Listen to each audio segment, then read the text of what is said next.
طریقے چھوڑ دیے۔ اللہ کے رسول سید عالم صلی اللہ تعالی علیہ وسلم نے اپنے صحابہ کو پلا کے خود پیا۔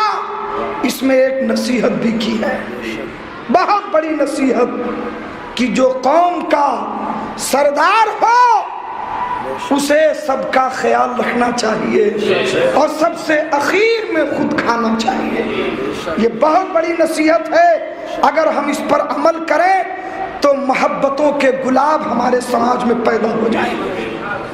اس لیے بڑا نہیں بنایا جاتا کہ پہلے تم کھاؤ، پہلے تم آرام کرو، بلکہ سید القوم خادمہم، جو قوم کا آقا ہوتا ہے وہ قوم کا خادم ہوتا ہے۔ تو یہ میرے آقا نے عطا فرمایا۔ میرے بھائیوں، وقت میں گنجائش نہیں کہ میں آپ سے اور کچھ باتیں عرض کر سکوں۔ 11:15 بجے کی غالباً بس ہے اور وقت زیادہ ہو چکا ہے۔ اخیر میں صرف ایک بات اور عرض کر کے رخصت ہو جاؤں گا۔ محبت سے درود شریف پڑھ لیجیے۔ اللہم صلی علی سیدنا و مولانا و مولانا محمد معدن الجود والکرم وعلی آلہ و صحابہ بارک وسلم صلاۃ و سلام علیک یا رسول اللہ۔ یہ مدرسہ دارالعلوم سیدنا امیر حمزہ، اور ابھی آج ہی کے دن میں دارالعلوم حنفیہ سنیہ وہاں بھی میں نے جا کے دیکھا۔ اس کے علاوہ اور بھی اہل سنت کے مدارس اس شہر میں ہیں۔ یہ سارے مدرسے آپ کی توجہ کے طالب ہیں۔ آپ ان مدرسوں کی قدر کریں۔ ایک عالم اگر آپ نے عالم ربانی بنا دیا، ایک عالم، تو خدا کی قسم رب کی رحمت کو جوش آ جائے تو ایک ہی عالم پورے مالے گاؤں کی بخشش کا ذریعہ بن جائے گا۔ ایک عالم دین دنیا میں سب سے پہلا باضابطہ مدرسہ، مدرسے کی عمارت اور مدرسے کے طرز پر نظام الملک طوسی نے بغداد میں قائم کیا۔ پہلا مدرسہ، اس سے پہلے مسجدوں میں تعلیم ہوتی تھی۔ پہلا مدرسہ دنیا کا کہ الگ عمارت الگ نام سے صرف مدرسے کے لیے، چونکہ وزیر تھا، بہت ساری رقم بادشاہ سے مختص کرائی، بہت بڑی عمارت بنائی، علماء کو بلایا، طلبہ آنے لگے، پڑھائی شروع ہوئی۔ تو میں ایک عرض کرنا چاہتا ہوں کہ یہ بچے جو ہوتے ہیں یہ بچے فرشتے نہیں ہوتے، غلطیاں ان سے ہوتی، ان میں الگ الگ ذہن کے ہوتے ہیں۔ ان کی شکایتیں لے کر کے لوگ علماء کے پاس پہنچتے ہیں، ان کی عمری ہے، ان کے ساتھ عفو درگزر کا معاملہ برتے، انہیں سمجھائیں۔ مگر بعض جگہوں پر تو لوگ مدرسے ہی کے مخالف ہو جاتے ہیں، طرح طرح کی باتیں، اتنی پریشانیاں۔ یہ مدرسہ چلانا آسان نہیں ہے، یہ تو مولانا نور الحسن جانتے ہوں گے، مفتی مدثر صاحب جانتے ہوں گے۔ یہ علماء جو مدرسہ چلا رہے ہیں ان سے پوچھئے کہ مدرسہ چلانا کتنی ٹیڑھی کھیر ہے۔ بڑے صبر آزما مراحل آتے ہیں، بہت برداشت کرنا پڑتا ہے، بڑا سنبھالنا پڑتا ہے۔ مجھے حضور حافظ ملت کا ایک واقعہ یاد آیا۔ ایک صاحب اپنے بچے کو لے کے آئے، کہا حضرت اس کا داخلہ کر لیجئے، بہت بدمعاش ہے، اتنا شریر ہے، مجھے بھی گالی دیتا ہے، اپنی ماں کو بھی گالی دیتا ہے، اپنے ہماری بیٹیوں کو، یہاں تک کہ پڑوسیوں کو بھی گالی دیتا ہے۔ حضرت سنتے رہے تو آپ نے کہا تو آپ یہ چاہتے ہیں کہ اب یہ مجھے گالی دے، میرے اساتذہ کو گالی دے، میرے طلبہ کو گالی دے، کیا چاہتے ہیں آپ؟ کہا حضرت، اب وہ بالکل خاموش ہو گئے۔ حضرت نے فرمایا اچھا ٹھیک ہے، گھبرائیے نہیں، آپ لائے ہیں تو یہاں جو آتا ہے وہ جکڑا ہوا ہوتا ہے، طرح طرح کی کمیاں اس کے اندر ہوتی ہیں، وہ بالکل حوادثات زمانہ اور تمام غیر علمی معاملات کا پلندہ ہوتا ہے، مگر یہ مدرسہ وہ ہے کہ جہاں اسے سیقل کیا جائے گا، اسے نکھارا جائے گا، اسے چمکایا جائے گا۔ تو مدرسے میں اس طریقے کے بھی بچے آتے ہیں تو وہ ایک دن میں فرشتہ بن جائے، یہ تو نہیں ہو سکتا۔ طلبہ ہی ہیں تو آپ حضرات شکایت کے بجائے ان کی حوصلہ افزائی کریں، انہیں سنواریں۔ بہت مشکل ہوتا ہے مدرسے کو سنبھالنا۔ تو نظام الملک نے جو مدرسہ قائم کیا تو دیکھا لوگوں نے، ارے بادشاہ نے اتنی فیسلٹی دے دی، یہ لوگ تو کچھ کرتے بھی نہیں، گئے پڑھائے، عمدہ کھانا، اچھی تنخواہیں، شاندار کمرے، اچھے اچھے کپڑے، یہ لوگ گھوڑے سے چڑھ کے جاتے ہیں۔ اب کچھ لوگ حاسد پیدا ہوئے، کچھ لوگوں کی نظر میں وہ مدرسہ چڑھ گیا کہ یار کسی طریقے سے بادشاہ کو اس سے بدزن کرو۔ اب وہ پیچھے لگ گئے، شکایتیں کرتے کرتے کرتے کرتے اتنی شکایتیں کر دی کہ بادشاہ کے کان بھر گئے۔ اس نے طے کر لیا کہ اب اس مدرسے کی امداد بند کر دوں گا، جب پڑھائی نہیں ہوتی ہے، کوئی کام نہیں ہوتا ہے تو کیا فائدہ اتنا خرچ برداشت کرنا۔ طے کر لیا کہ مدرسہ بند کر دیں گے، لیکن اسے خیال آیا کہ میں نے لوگوں کی سنی ہے، خود سے تو دیکھا نہیں، لوگوں کی سنی خود سے نہیں دیکھا، اور بغیر دیکھے اتنا بڑا قدم اٹھانا مناسب نہیں۔ رات میں لباس بدلا، شاہی لباس اتارا، عام لباس پہنا، چہرہ چھپایا، اور رات کی تاریکی میں مدرسے میں داخل ہوا۔ گیا تو دیکھا سارے کمرے کے دروازے کھول کھول کے طلبہ سو گئے آرام سے، کوئی پڑھنے والا طالب علم نہیں۔ اس نے کہا کہ یار لوگوں نے صحیح شکایتیں کی، بالکل صحیح ہے، اب میں اس مدرسے کو بند کر دوں گا۔ طے کر لیا، عزم کر لیا کہ بند کر دوں گا، لیکن جب پلٹ رہا تھا دور سے اسے ایک درخت کے نیچے ایک چراغ کی روشنی نظر آئی، ایک چراغ کی روشنی نظر آئی۔ بادشاہ نے کہا کہ یہ کون ہے، یہ چراغ کیوں جل رہا ہے، معاملہ کیا ہے؟ اسی طرف چلنے لگا۔ دھیرے دھیرے جب قریب پہنچا تو کیا دیکھتا ہے کہ ایک طالب علم ہے چراغ جلا کے حدیث کی کتاب پڑھ رہا۔ دیکھا تو طبیعت خوش ہو گئی، یار پورے مدرسے میں ایک بچہ تو کم سے کم ایسا ہے، رات کی تاریکی میں پڑھ رہا ہے۔ اس نے کہا کہ جب یہ کتاب بند کرے تو میں اس کا نام پوچھوں، اس کے لیے وظیفہ جاری کروں، اس لیے پیچھے کھڑا رہا، مگر ادب کا تقاضا یہ تھا، ادب کا یہ عالم کی بادشاہ وقت یہ نہیں کہا کہ یہ بچے سنو، نہیں، وہ حدیث پڑھ رہا تھا، وہ حدیث پڑھ رہا تھا، پیچھے کھڑا ہو گیا، کھڑا ہونا منظور کیا، مگر حدیث کو پڑھتے ہوئے اس میں دخل دینا بادشاہ نے پسند نہیں کیا۔ انتظار میں رہا، جب وہ پڑھ چکا، کب پڑھ کے فارغ ہوا؟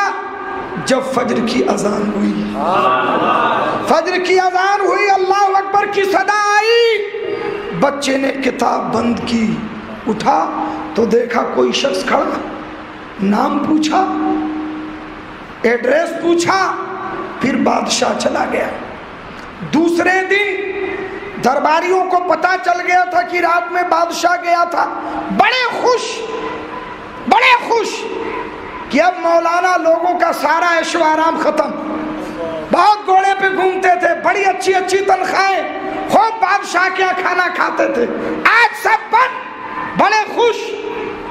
لوگوں نے کہا کہ حضور کیا دیکھا آپ نے، رات آپ گئے تھے، دیکھا آپ نے مدرسے کا پیسہ کس طرح استعمال ہو، لوگ کھا رہے ہیں، کوئی کام نہیں کر رہے۔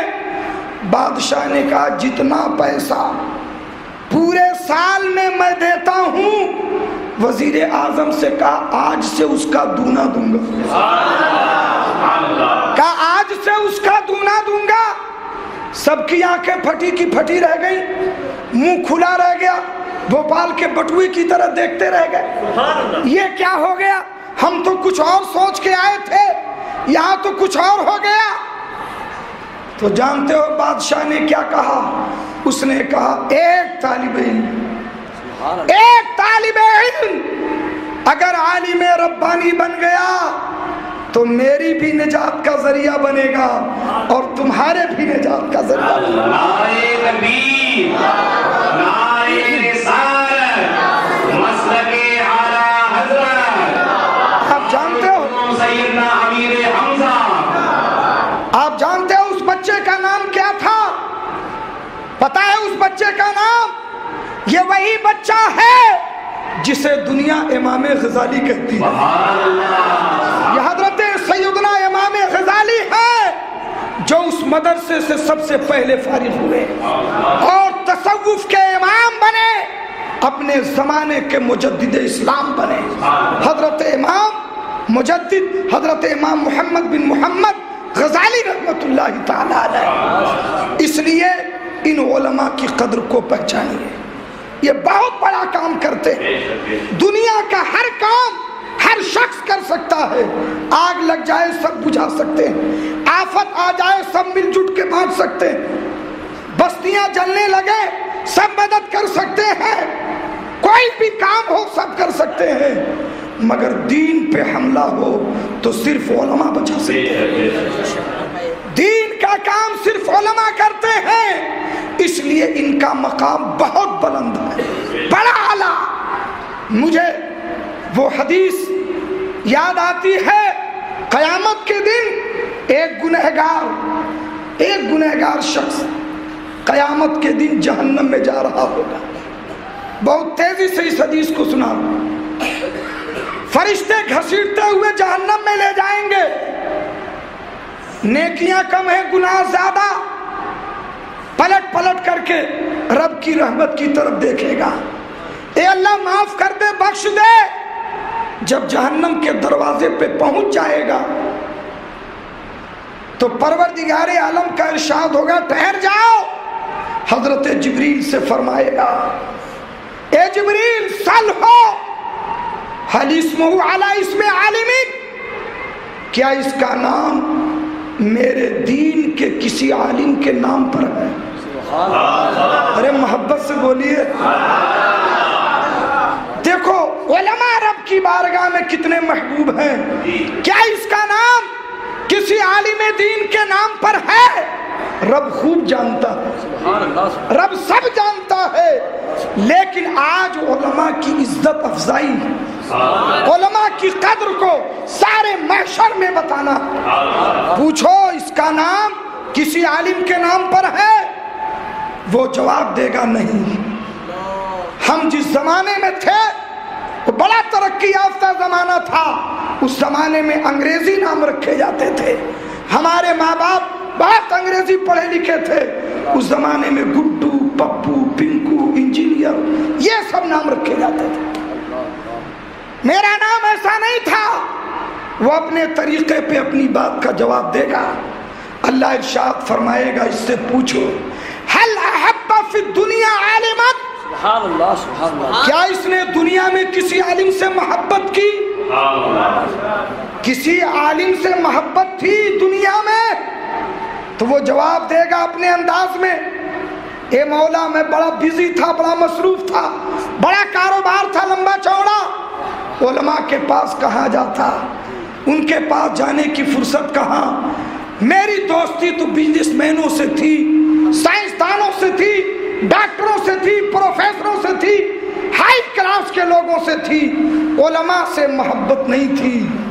ارشاد ہوگا اے جبریل اس سے پوچھو هل سکن فی سکۃ فیہا عالم، کیا یہ کسی ایسے محلے میں ایسی گلی میں رہتا تھا جہاں کوئی عالم رہتا تھا؟ رب کی رحمت بخشش کے بہانے ڈھونڈ رہی ہے۔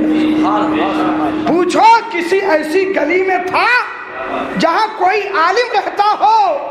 وہ کہے گا مولا تو نے بڑی دولت دی تھی، میں تو کروڑوں کے فلیٹ میں رہتا تھا، اس سوسائٹی میں عالم گھس نہیں سکتا، مکان کہاں سے لے گا؟ تو یہ میری بلڈنگ ہے، کوئی عالم نہیں تھا، میرے محلے میں کوئی عالم نہیں تھا۔ اس سے آخری سوال ہوگا، حل احب رجلا احب عالما، کیا اسے کسی ایسے شخص سے محبت تھی جو شخص کسی عالم سے پیار کرتا؟ کیا اس کے دوستوں میں سے کوئی ایسا تھا جو کسی عالم سے محبت کرتا ہو؟ وہ کہے گا ہاں، اے پروردگار عالم، میرا ایک دوست تھا جو علماء کی مجلسوں میں جاتا تھا، ان کی تقریریں سنتا تھا، ان کے قریب رہتا تھا، ان کو تحفے تحائف دیتا تھا، ان کی بارگاہوں میں اٹھنا بیٹھنا تھا، ان کی باتیں آ کے ہمیں بتاتا تھا۔ اللہ رب العزت کا دریائے کرم جوش میں آئے گا، ارشاد ہوگا، اے جبریل، میں نے اپنے اس عالم کی حرمت کے صدقے میں اس کی خطاؤں کو معاف کر دیا، اسے جہنم سے نکال کے جنت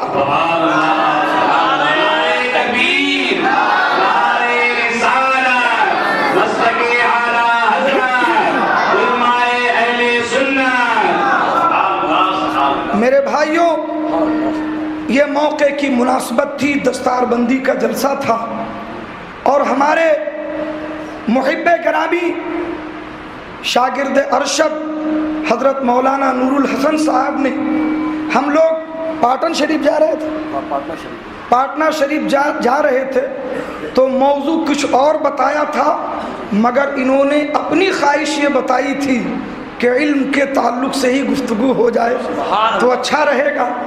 تو میں نے کہا کہ یہ موقع بھی دستار بندی کا ہے، صرف عرض یہ کرنا ہے کہ آپ کے شہر میں جتنے ادارے ہیں سب کو مضبوط کیجیے، دولت سے بھی تاکہ وہاں کے خرچ چلیں، اولاد سے بھی تاکہ علماء اور حفاظ فارغ ہوں۔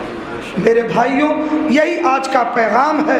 اللہ تبارک و تعالی اس شہر میں سنیت کی بہاریں پیدا فرما دے، آپ سبوں کی صفوں میں اتحاد پیدا فرما دے، اور علم کا اجالا پیدا فرما دے۔